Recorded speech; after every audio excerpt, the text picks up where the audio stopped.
We didn't do a lot of the traditional marketing methods. I think when you get to a product like ours at a very high price point, the customer scrolling Instagram who sees an ad pop up and says, oh, that's cool, I'm going to click and buy it. That doesn't happen when you're talking about a $6,000 product. I made a conscious effort to say, we don't have a marketing department, we have a communications department. We don't have a sales department, we have a customer service department.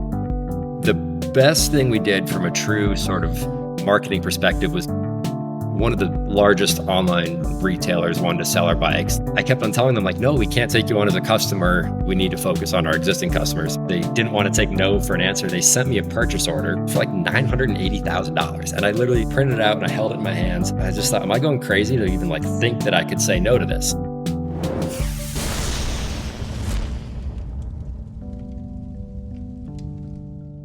You're spending real money to drive traffic to your site, but the truth is 98% of that traffic leaves without ever giving you an email. Meta knows who they are, but you don't unless you use Instant.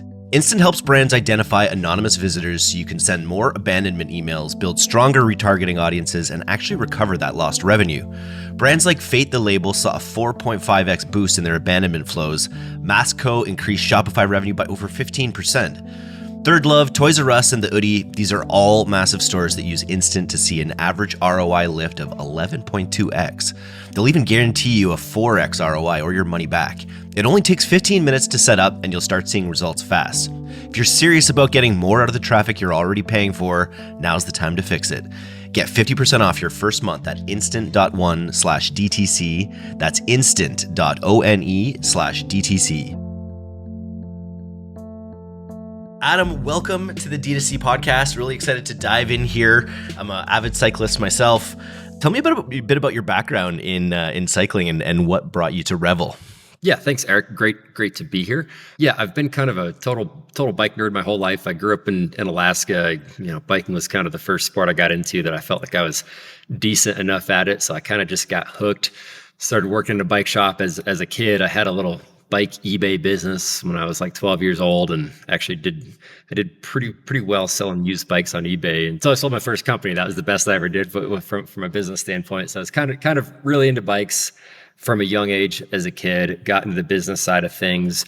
Was lucky enough to work at a great bike shop in Alaska, and then I sort of fell into the business of the bike world. Everything was really sort of passion driven, I suppose. And then I started dabbling in a few side projects that sort of turned into businesses. So I started my first company when I was in undergrad in Colorado Springs. We made high-end carbon fat bikes, which is a bike with big wide tires for riding on snow. And timing was great. We hit the market. The first product, it was a carbon fat bike. I built that company through college, then a little bit after college, and then I ended up selling it to my business partner back in 2013, I think. So kind of, dipped my toes in the water, had a good, crazy experience, was able to sort of travel all around the world with bikes. And then after I sold that company, I wanted to start another one and really make, the types of bikes that I like to ride personally, high-end full suspension mountain bikes, and a few others too. So in around 2015, 16, I started really diving into that. I started two companies. One was called Y Cycles. It was a really kind of unique niche titanium bike brand that I launched in 2016. And then we were working on my main company called Revel Bikes. We started working on it at the same time. But that was like a long time of developing and creating the products. And so we launched that in 2019. And then combined the Y Cycles product line into Revel Bikes. I ended up selling that business in 2021. It was a fantastic experience. We can dive into it more. And then I worked for the company for a couple of years, and then left the business about a year ago now. So that's kind of the quick and dirty. Quick and dirty. And you bootstrapped this bad boy, which it kind of blows my mind when I think about the costs that are involved in bike building. What can you say about how big it got? Like from your humble beginnings, like how big did this get? Yeah, we totally bootstrapped it. I mean, looking back on it, it was it was challenging at times. The bike industry, or any product oriented company, but bikes specifically, take about 40 different components to get together to sell one unit. So inventory and cash flow are a super important thing, and especially as a smaller company, when a lot of suppliers weren't giving us very big terms, you end up spending all this cash, let's just say in January, to get your products. And then you don't get those products for 3, 4, 5 months sometimes, and you don't always collect money on them for several months afterwards. So the cash cycle was like, day in and day out. I feel like, we were a cash flow company more than a bike company at times, just trying to manage that.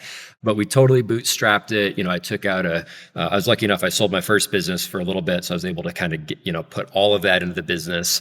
I was able to buy a house and then have the first six employees were also my roommates for a period of time. So we could all kind of save costs. I remodeled the house and took out 2 different home equity lines of credit on the house to use that cash to buy the inventory for the bikes. So everything was really focused on how do we get enough cash to pay for this inventory, let alone all the costs of several years of developing the products. We ended up launching the brand that the grand total advertising spend was $96 on Facebook ad spend. And then we brought a few bikes in a van to a bike festival in Sedona, Arizona to launch the company. So we had to get very creative with all of our D2C marketing. But we grew very quickly after we launched in 2019. It was myself and 6 employees at the time. A couple of years later, we had 40 employees. I had our own office that I opened in Taichung, Taiwan, to help manage the manufacturing and supply chain, and then international business. We had distributors in 17 countries, D2C sales in I think over 40 or 45 countries, and then retailers in every state in the country. So I was told we were like the fastest growing carbon mountain bike brand ever. I don't know if that's exactly true, but we grew quickly, and it was really quite a bit of fun. You're the Hoka of bikes, it sounds like. Not quite that big. A little smaller total addressable market, but it's a good start for sure. So what do you attribute to those? So you said it took off like in 2019 when you launched it. I'm interested. Like, I know people follow bike makers, and like people who love biking know, maybe they're a little tuned in to people launching new brands, but like, what do you attribute to that big takeoff period when you launched it? Yeah, I mean, I've thought about this a lot over the years of trying to go back and pinpoint that, because I think if I could pinpoint it and somehow put it into words, it would be very helpful to my future businesses and maybe some other businesses. I think it was definitely a combination of a lot of different things. We obsessed over the product. For those that, if you're not in the mountain bike space, it's people are very enthusiastic about the products. Like you said, they really follow along. The bikes we sold were, they're high-end bikes. We are priced very similarly to our competition, if not a little bit less expensive than our competitors at different points. But the starting price of our bikes was $6,000 and went up to $12,000, which, sounds crazy. High ticket. Yeah, but it's just sort of what the bikes cost. So, it's similar to golf or fly fishing or sports cars. When a person gets really into it, you can really kind of go down the rabbit hole and upgrade every little piece and part here and there and get a really high-end product, and that makes your hobby more fun. And for me, I've kind of lived that my whole life. I just fell into loving bikes, so it sort of made sense for me.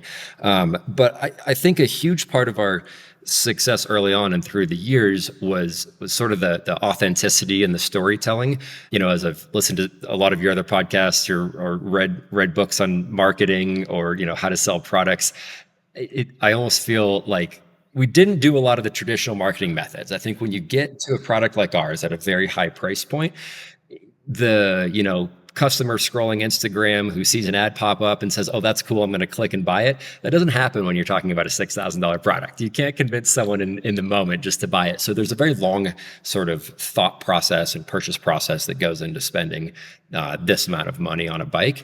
And I think we really leaned into that and the storytelling aspect of it. Of course, I mean, we're a product-focused company. We spent 3.5, 4 years developing, the first 2 bikes before we launched them in 2019. And so the product itself was really set apart. We had a unique suspension platform, so the way the rear wheel moves up and down over rocks and roots. I had licensed a patent from a friend of mine who invented like the best method ever for that. And then we developed the bike, kind of every little detail and possible feature we could think of to put on the bike and make it ride really well and look really good.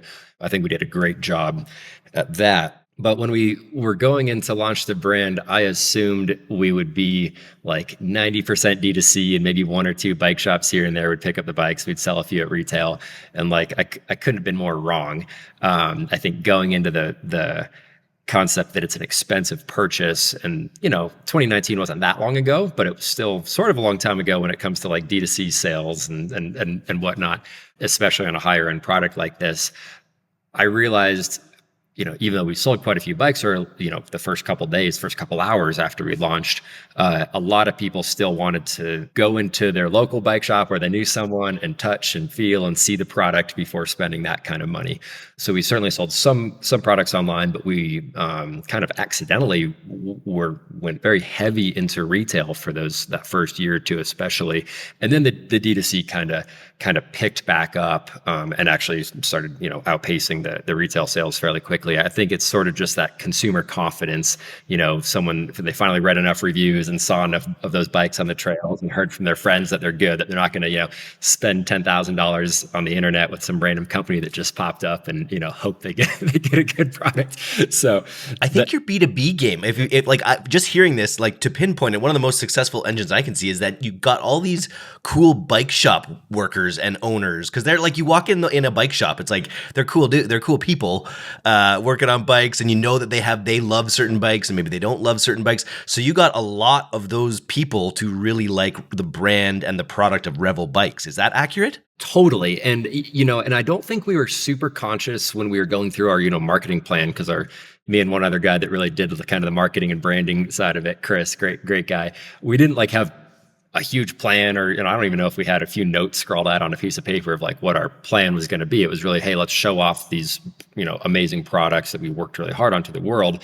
And then we were sort of reactive from there, which ended up working out just fine. But the plan wasn't, oh, let's get everybody in the bike industry to buy our bikes and then they'll tell their friends. But that happened. I think a lot of it was that we were truly I hired 6 friends, before we launched Revel. I moved the company. I'd started in Utah, but then I moved it to this small town called Carbondale in Colorado. That seems like part of the brand, because it's Carbon Bikes and you're in Carbondale. Like, that's just another awesome layer of the brand. So, it's a small town down the road. There's Aspen Ski Resort up the road, and it's a bike mecca. Like, I moved the business here because it's awesome mountain biking, awesome skiing, river sports, whatever. And I figured, hey, this is a lifestyle product. I want to live here for one, but our company we need to live what we sell if we're going to do a really good job. And everybody we hired, for years, I think really still the company is hiring people who are like diehard, passionate bike people. And that really showed through in our marketing kind of on accident. And, I made a conscious effort to say, in the beginning, we don't have a marketing department. We have a communications department. We don't need to, make anything up. We just need to sort of tell the world what I like that. And I said, we don't have a sales department. We have a customer service department. Because if we have a great product and we're authentic and we truly take care of customers, we should really just be reactive to this. And that ended up working out quite well for several years. The best thing we did from a true sort of marketing perspective was getting really good PR. So we sent a handful of bikes to different magazines early on. And luckily, I had a few connections from my previous company, and then some of the people on our team had some great connections too. So we, some of these magazine editors were even willing to accept a bike to try out to write an article on. But the day we went live, we had a product review on Pinkbike, which is the largest mountain bike publication, and a product review from a magazine in Germany called EnduroMag. And I'd flown over there. I was on like a college friend's Euro trip that I almost didn't go on because I had no money before we launched this brand. And like last minute, I was like, okay, I'll join this trip, but I have to go visit this bike magazine in Germany to like get them a bike. And I flew with the bike over there because it's cheaper than shipping it, because we didn't want to spend all that money on shipping a bike. It would take too long to bike there, so you gotta exactly. Yeah, our hands were tied. And I remember I was like sitting at this demo event in Arizona, and the articles went live, and I was like so nervous. I went and like sat under this juniper tree in the desert, and I was like, it was like refreshing my phone to like see when the articles would go live, because if they were good articles, our company we were golden. We were going to sell a bunch of bikes. If they were bad, it's like game over. Like we were going to be dead before we even started.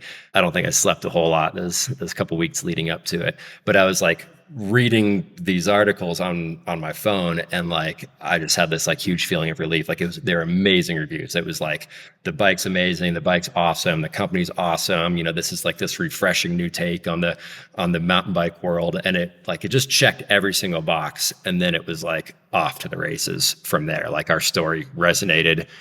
I know we were all like taking bets on when we were going to sell the first bike, when we launched at 9 a.m. and like everyone was off by like days. Like we sold several bikes, those first few hours. And then it just took off from there. Can you describe just to a non, like I'm a cyclist, but not a mountain biker, and I'm not as into it, but like what did you innovate with the product? I'm looking at they're really like sleek looking, but I'm always just so interested. I know there's so much difference in how a frame is oriented and the angles in it. Like at the highest level, how did you innovate with Revel Bikes on the actual product? Totally. Yeah. The biggest like backbone, most tangible thing that our differentiating factor was the suspension platform. So how the rear wheel moves up and down, and every wheeled vehicle has it. Cars, motorcycles, dirt bikes, mountain bikes. It's all about how do you keep your wheels moving up and down over bumps so it's comfortable to ride the bike, it's efficient to ride the bike, it's quiet, it's fast, all those things. And so everybody tries to figure that out. Every company kind of has their way of doing it. A friend of mine had invented this patented suspension system, and I rode one of his bikes, and I just said, "This is the best thing ever. This is what I want to build my company around." Actually, his name's Chris Canfield. I just talked to him on the phone this morning. One of the best guys ever. Super fun to work with. Just like a genius when it comes to how to lay this stuff out. So we set up a deal where I could license his patent. We were the only ones using it for carbon bikes, and then beyond that, it was like every little detail, the geometry, the angles, how you sit on the bike. And really, it's a lot of really small things that add up. I compare it to high-end sports cars a lot. If you look at a Ferrari and a Lamborghini and a Corvette, I don't even know all the names of them, but like, they're all awesome. Like in the high-end mountain bike world, all the bikes are really pretty awesome out there. There's little differences here and there that different people are going to really resonate with. And there's some performance differences here and there too, but it's kind of a culmination of all these little details that add up. And I think, that we nailed the main thing, the suspension platform, and then kind of backed it up with all the other details. Very cool. You mentioned a little bit about the like mindset and like purchasing behavior. So I'm curious, and you mentioned that you have grown, like that the Revel's like D2C business has grown. How do you do that kind of storytelling and education on a platform like Meta Ads, for instance? Yeah. And, truly, we spent $96 on Meta Ads for the first 2 years of the business. So I'm by no means an expert on Meta. We ended up working with several agencies, and we kind of got a good system figured out after some time. But we were so really kind of traditional marketing before that. I mean, we were in retail. I went to a lot of trade shows. We went to demo events. We had face-to-face meetings with a lot of customers in person, bike shops in person, and that worked really well. That's all so kind of like simple and old school sounding compared to everything that you would do now starting a new brand. But I do think with our product, and likely with other products in a similar price point, that mentality, you sort of have to have some of that mentality. It's such a people aren't making impulsive decisions when it comes to this amount of money, for the most part. And so focusing on that in-person, that real person on the other end of the phone, we'd say on all over our website, hey, you can text us, just send us a text message, you can call us, like any way you want to contact us, reach out and we'll answer. And we did. That stuff really worked. Back in college, I was an economics major. I did my senior economics thesis on Facebook advertising, because I had a bike company at the time in college, and I was like, hey, I can barely figure out how to get to class. I'm trying to run this business. Can I do my thesis on something that'll apply to my business? And I wrote 46 pages with all this data analysis and evidence on types of images and what the image, how the customer resonates with an image, and what does that lead to from a click-through rate. And it was probably a horrible thesis, but the concept was very applicable to my business, and I used that for my first company. But that was back in 2000. 2014, like so irrelevant. Like even by the time I really got into it in 2019, like all that work I had done and what I thought I knew about Facebook advertising was just like completely irrelevant for this business. So it was definitely kind of a learn as we went sort of a situation. We did a lot of evergreen content. It was not a lot of like click to buy this bike. We did some of that. We experimented. We did some A/B testing with, especially the last couple of years. As we got a whole lot bigger and we were doing more traditional advertising, like, hey, President's Day sale, 20% off, or whatever sale, 10% off discount. We did a lot of A/B testing with that, and do you do a dollar discount, a percentage discount? What sort of image do you use in there?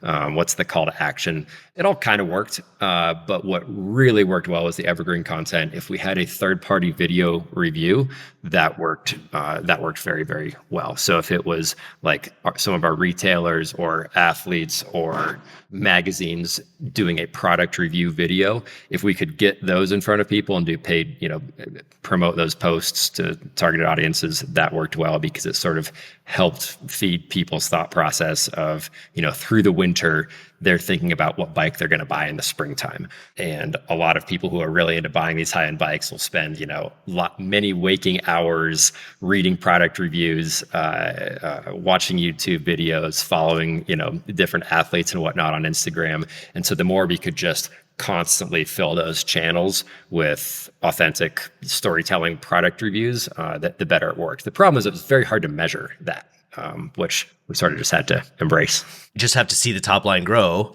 I'm on bikerumor.com following one of the Y Cycles things. So it's just like, it's not only like the magazines and the print things, it's this whole blogosphere that people get sucked into when they're, lovers of these products. Yeah, Bike Room is a great website. Yeah, there's quite a few websites like that. And, at when we first launched, we could only afford to send a couple bikes out because every product is fairly expensive. And so we got a few different reviews, and then it was just sort of the snowball effect. Everybody in the industry was following our brand. Then it became a lot easier to reach out to, a lot of these different blogs, websites, publications, YouTubers, and say, hey, can we send you a bike for a month? And, you review it. And if you like it, you like it. If you don't, you don't. And, luckily everybody liked the product. And so that sort of online product review, that was the key to everything. Our paid meta ads was a very, very small part of our overall marketing.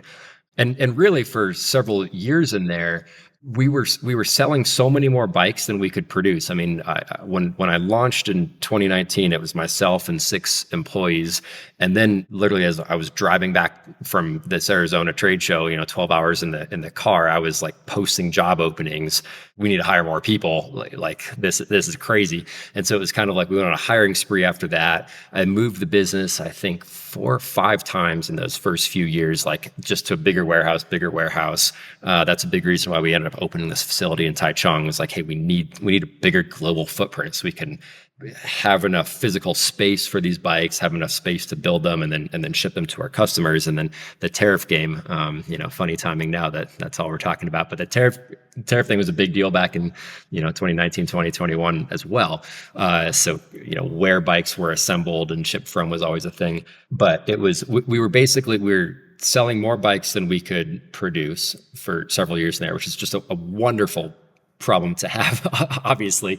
But it was also, I wasn't very focused on financials in the beginning, which I know kind of sounds crazy. I was very focused on cash flow because if we had the cash or we didn't to buy inventory. And then I was very focused on, were customers happy? Because I knew we were growing. If customers are happy, they'll tell their friends, they'll come back and buy a second bike. Usually a person that buys one bike, at this level is buying a whole lot more bikes down the line. So we kind of just obsessed over that customer service aspect. And so as we were going through those supply issues for really several years in there, everything was about how do we take care of our customers? How do we keep them happy? And, I'm sure a lot of businesses went through that during some of the supply chain shortages. It was quite a balance. I mean, I have a vivid memory of, this is only a few years ago now, we had one of the largest online retailers wanted to sell our bikes. They'd been courting us like crazy, which, if 5 years earlier someone told me that would be happening and I wouldn't be the one, knocking on every door trying to get sales, I wouldn't have believed it. But I kept on telling them like, no, we can't take you on as a customer. We need to focus on our existing customers to make sure, we just don't have the capacity. And the concept of like turning down new customers with a new business is crazy to me. Like I can still barely wrap my head around it, but we were so overwhelmed with demand and orders that we had to say no to a lot of people. But this big online retailer, they like didn't want to take no for an answer. They sent me a purchase order for our bikes. Like I didn't even send them part numbers and stuff. And they sent me a purchase order for it was for like $980,000. And I printed it out and I held it in my hands. And I thought, I just thought, am I going crazy to even like think that I could say no to this? Like that's more money than I ever thought I'd, see for the business. And that was like, it's like, one order kind of a thing. And I had to call them up and say, sorry guys, we can't, we can't accept this order. We can't take you on as a customer. Because I was so hyper focused on we have to take care of the customers we have to do the right thing with our retailers, with our direct consumer customers. Taking on an order like that might make the month look good or the quarter look good, but it's not going to make the 5-year horizon look good.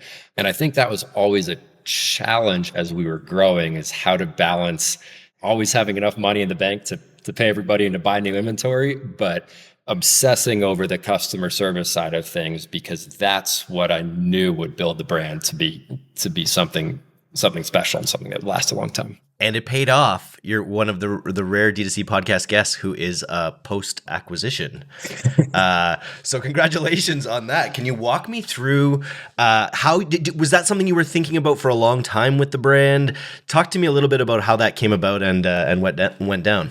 Yeah, so I sold the company in very late end of 2021.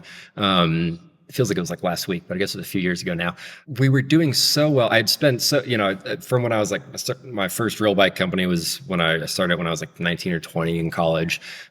Sold that. I kind of started up this company shortly thereafter. I started and sold actually a cannabis related company in the meantime, which was like a fun side gig. I learned a whole lot. Wanted to jump back into bikes.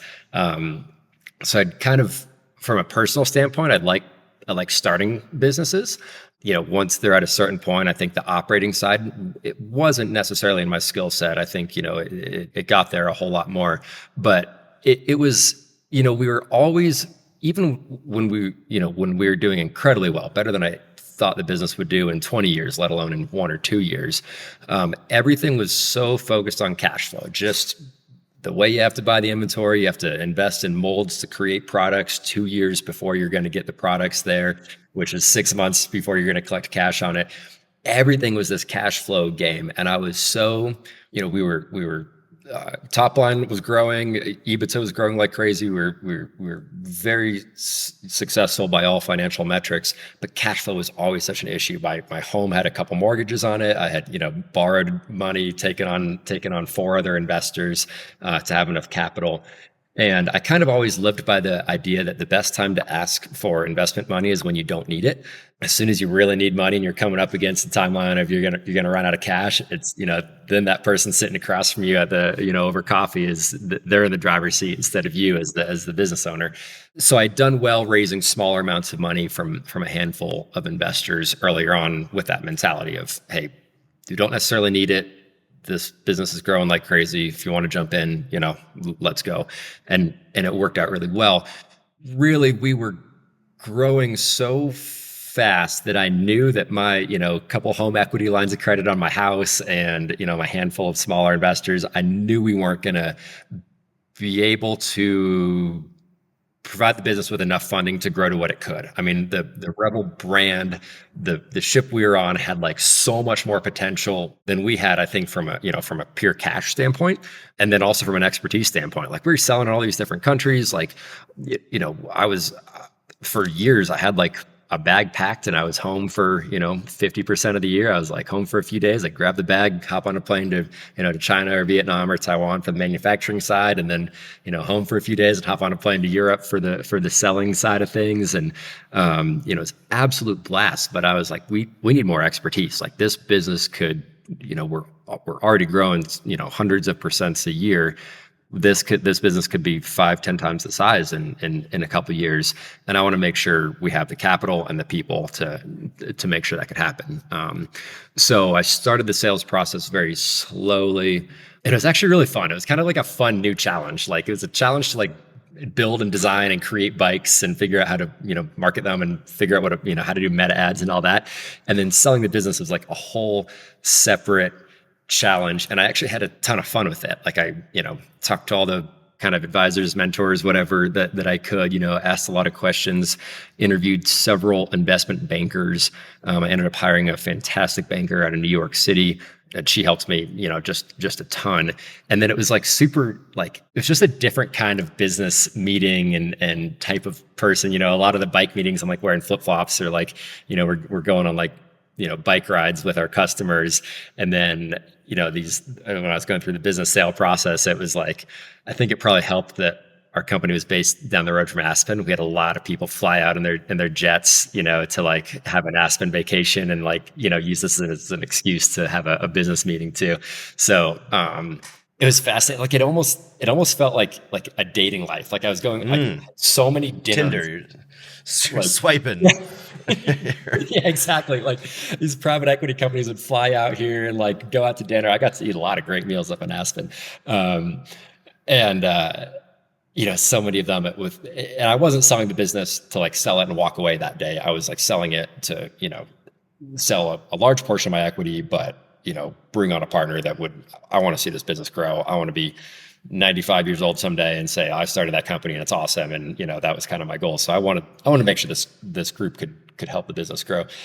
And so many of these, dinners I had after like 10 seconds at a table, I was like, oh no, this is never going to work like this. How many Patagonia vests did you see with the bankers? They love them. They are, that's a true stereotype, especially out in the mountains of Colorado, the Patagonia vests. Yeah.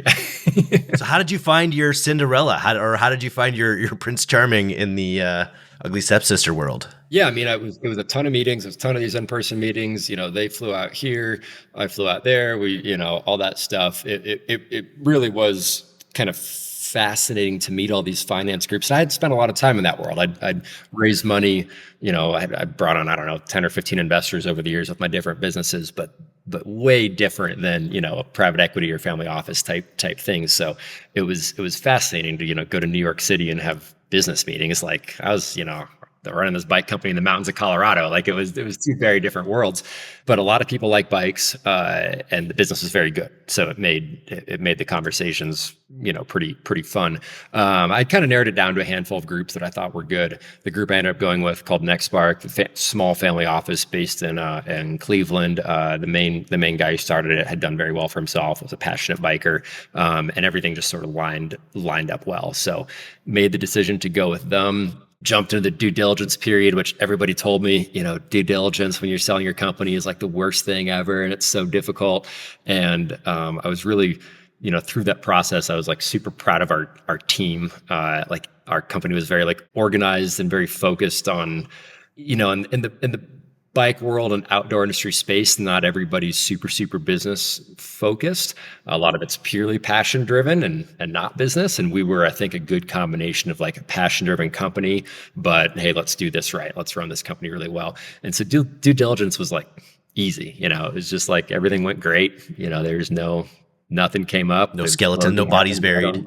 Yeah, exactly. That's great. Everything happened right on time. And it was fantastic. It set up the business very well. Having a family office bring a line of credit from a large bank was like night and day difference, compared to me, walking into the bank and them being like, hey, you're not getting another dollar from us. So it definitely worked out well. And then I stayed on as CEO for about a year. During that process, I let the company know, the private equity company know that I was going to be working my way out, but over as much time as needed. So we hired several people. I hired a CEO to replace me, and then stayed on for another about 6 months after that to help with the transition. And then I took off completely last April, so almost a year now. And it's been fantastic. It's like mentally like a lot of interesting challenges. But for me, I wanted that company that I started and like, put my heart and soul into. And like, there's so many amazing people that work there that still work there. I wanted to see that company, grow and thrive onto the next level. And it's kind of like a nice, neat feeling to kind of step back and let it grow. And has that, like, how has it done post post the acquisition? I think, well, I mean, there's always a lot of changes when, institutional money comes into a business, but it's what the business needed. The business needed more capital and it needed that level of expertise. I mean, it's an international business and we were doing a lot of figuring things out. And I, was sort of at the point where figuring things out cost a lot more money when we were at that scale. So like having, expertise come in, someone who could say, oh, here's how you do banking in Taiwan. And here's how you figure out the international sales. A customer needs a bike in, say, Germany. Well, should the frame ship from America and the parts from Taiwan, or should it all get assembled in Taiwan? What does that do to the tariff? Kind of all this logistical stuff that isn't very exciting, but it makes a really big difference from like a financial standpoint. So I think the business is set up very well. Do they buy something with the idea that they're going to 10x it, essentially, or is it more that we love this as an asset? It's such a well-run company. It's such a good company. I'm just curious with this are there really high expectations of massive scale? Yeah, that was a thing when I was meeting with a lot of these PE firms, is a lot of them have very specific expectations there. Hey, we need a 3x return in 3 to 5 years or 5 to 7 years, or we need a 20% IRR or, whatever it is. And, here's what we think we should do to make that happen. And I didn't want to go with that route. I think that for a product like this that has such a passionate marketing need, you have to be really careful of running the business purely by the P&L. You need to be able to say, hey, we're going to do this thing. It might not make perfect financial sense, but we're pretty sure it's going to make a lot of financial sense for 5 years down the line. And that's tough for a lot of pure finance people to come into a passion-driven business like this. So a lot of the private equity firms were very specific on that. This one that I ended up going with was not. It was kind of like, hey, let's hold this for a long time because it's a fun, awesome business that's doing really well. So.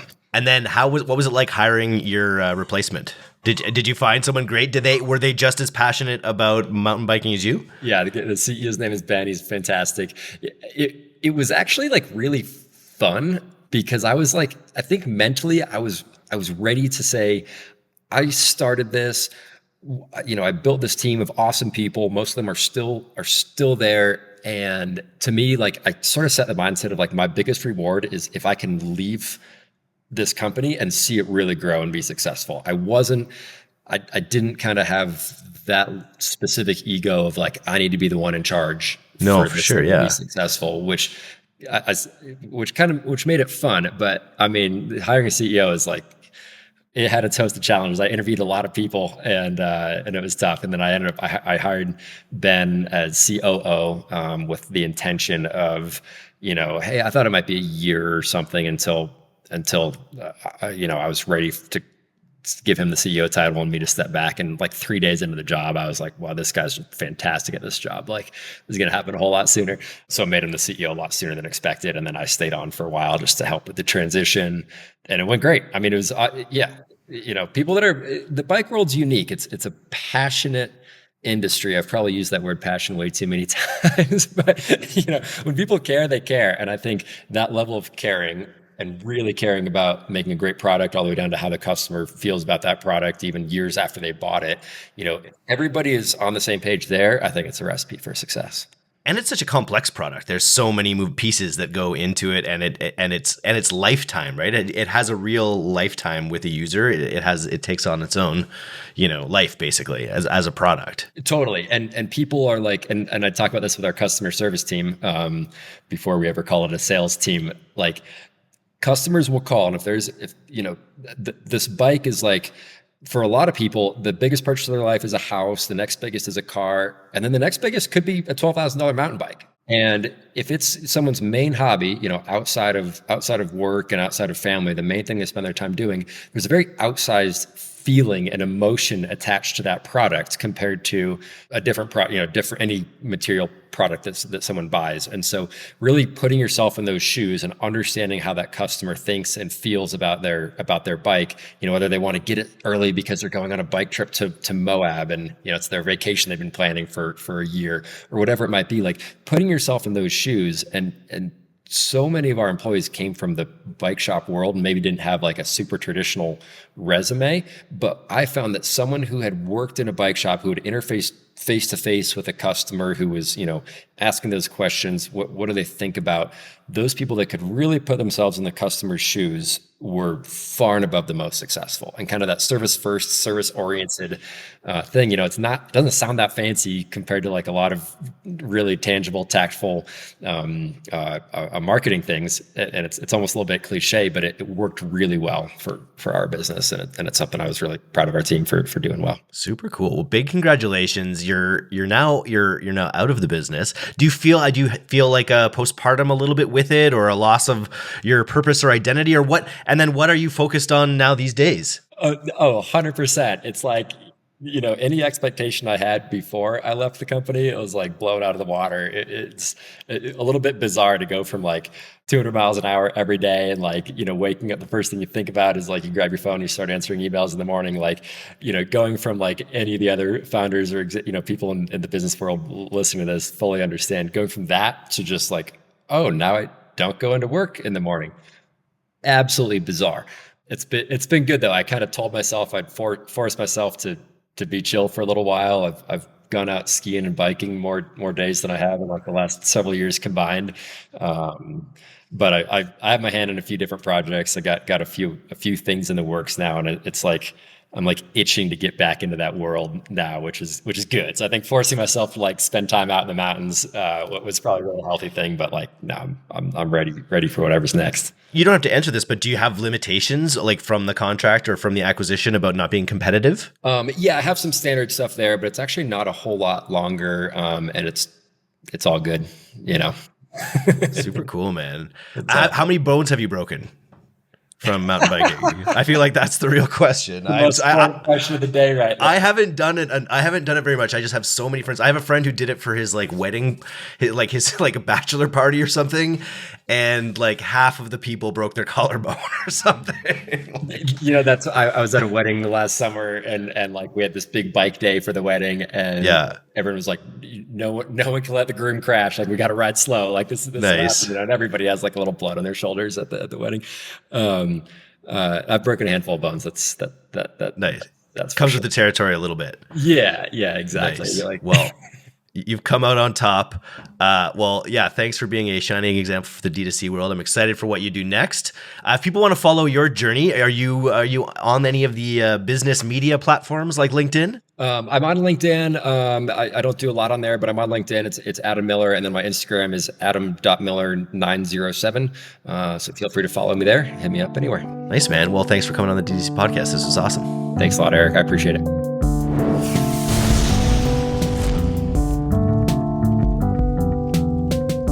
Thanks so much for listening to today's episode. If you're not a subscriber to our newsletter, you can do that right now at directtoconsumer.co. I'm Eric Dick, and this has been the D2C Podcast. We'll see you next time.